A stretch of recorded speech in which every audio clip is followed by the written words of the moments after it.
Klasifikasi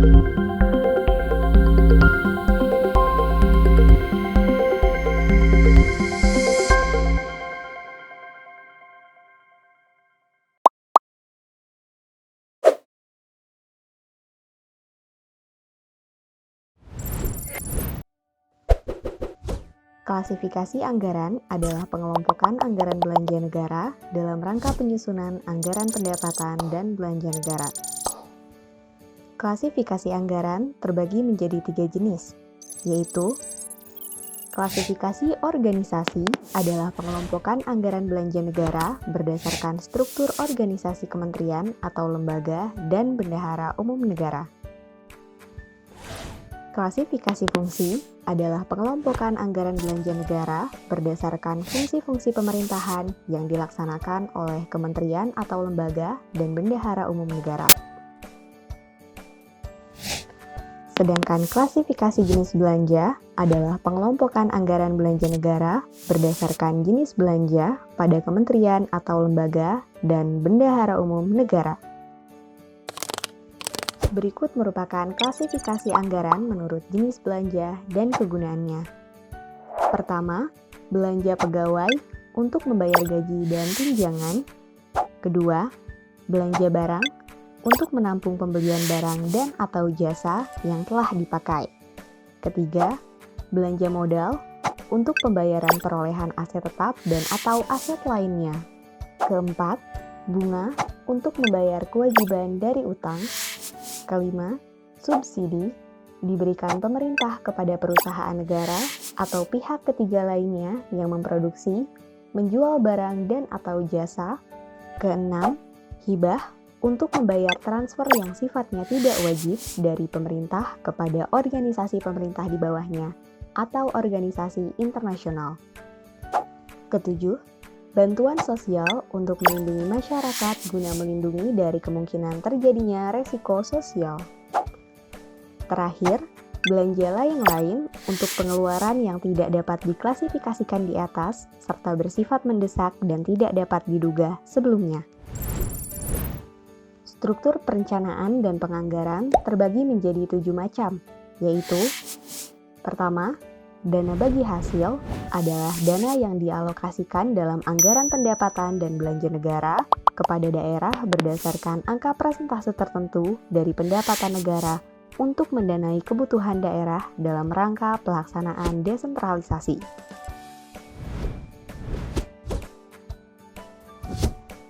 Dana alokasi umum adalah dana yang dialokasikan dalam APBN kepada daerah dengan tujuan pemerataan kemampuan keuangan antar daerah untuk mendanai kebutuhan daerah dalam rangka pelaksanaan desentralisasi.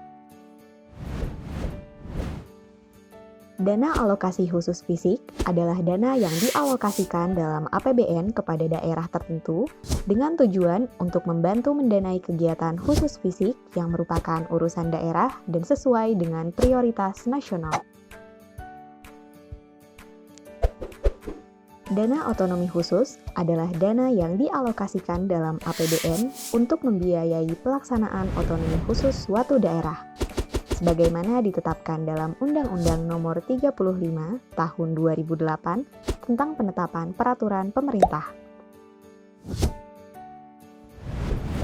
Dana keistimewaan Daerah Istimewa Yogyakarta adalah dana yang dialokasikan dalam APBN untuk penyelenggaraan urusan keistimewaan Daerah Istimewa Yogyakarta sebagaimana yang telah ditetapkan dalam Undang-Undang Nomor 13 Tahun 2012 tentang keistimewaan Daerah Istimewa Yogyakarta.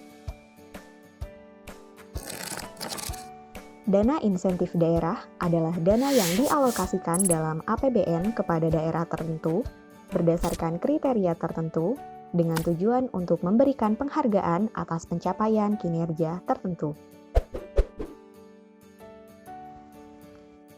Dana alokasi khusus non-fisik adalah dana yang dialokasikan dalam APBN kepada daerah dengan tujuan untuk membantu mendanai kegiatan khusus non-fisik yang merupakan urusan daerah.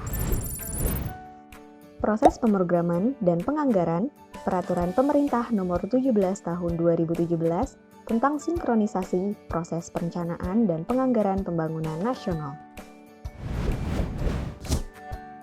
Sebagai dokumen penganggaran, dokumen RKA Kementerian Negara atau lembaga berisi program dan kegiatan kementerian atau lembaga yang merupakan penjabaran dari renja Kementerian Negara atau lembaga beserta anggarannya pada tahun yang direncanakan.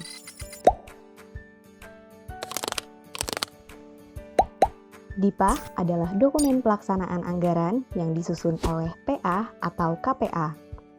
DIPA berlaku untuk 1 tahun anggaran dan memuat informasi satuan-satuan terukur yang berfungsi sebagai dasar pelaksanaan kegiatan bagi satuan kerja dan dasar pencairan dana atau pengesahan bagi BUMN. DIPA terdiri atas 2 bagian, yaitu DIPA Induk dan DIPA Petikan. DIPA Induk adalah akumulasi dari DIPA Persatker yang disusun oleh PA menurut unit eselon 1 yang memiliki alokasi anggaran atau portofolio. Sedangkan DIPA Petikan adalah DIPA Persatuan Kerja yang dicetak secara otomatis melalui sistem yang berisi mengenai informasi kinerja, rincian pengeluaran, rencana penarikan dana, dan perkiraan penerimaan dan catatan yang berfungsi sebagai dasar dalam pelaksanaan kegiatan satuan kerja. Tata cara revisi anggaran menurut Peraturan Menteri Keuangan Nomor 206/PMK.02/2018 adalah sebagai berikut. Pertama, mengakomodir ketentuan baru mengenai perubahan belanja negara.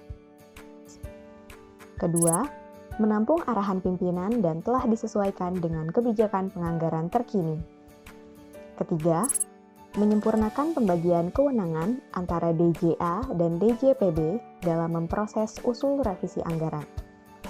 Dan keempat, ketentuan-ketentuan revisi anggaran lainnya juga terus dilakukan penyempurnaan, termasuk dukungan IT. Pengenalan elektronik budgeting. Yang menjadi latar belakang lahirnya elektronik budgeting di Kementerian PUPR adalah: pertama, proses bisnis penganggaran belum terekam dalam mekanisme dan pelaksanaan penyusunan penganggaran perlu memiliki acuan yang baku dan tersistem dengan baik. Kedua, ketersediaan waktu penelitian dan jumlah satker yang harus dianalisis terhadap anggaran secara manual tidak seimbang dengan jumlah satker dan jumlah paket, sehingga dibutuhkan sistem yang mengacu pada basis ICT. Dan ketiga, peran peneliti dan preview RKA Kementerian Negara atau lembaga belum digunakan secara maksimal.